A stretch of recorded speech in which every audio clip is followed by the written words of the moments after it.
എന്തോ ഇദ്ദേഹത്തല്ല ഈ രാത്രി നീ എവിടെ പോയിട്ട് വന്നത്? ഏടാ എന്ത് പാടാ ഇത്? ദൈവമേ, ആകാശത്ത് നക്ഷത്രം വിരിഞ്ഞു നിൽക്കുന്നു.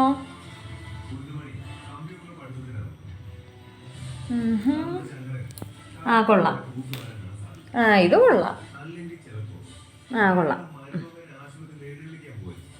ഇവിടെ എല്ലാം കൂടെ പിച്ചിയും പൊഴിച്ചും പറിച്ചു വിട്ടാൽ ഇവിടെ വേലക്കാരുണ്ടോ തൂക്കാന്?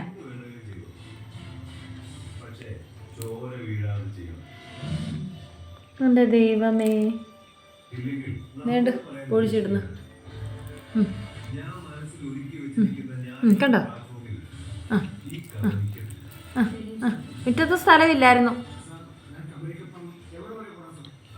ഇത് കണ്ടോ അച്ഛൻ പറിച്ച് തുപ്പിയിടുന്നേ? വേണ്ട വേണ്ട വേണ്ട പറിച്ച് തുപ്പിയിടുന്നുണ്ടോ? ഇവിടെ ഇവിടെ പോയിടോ നീ.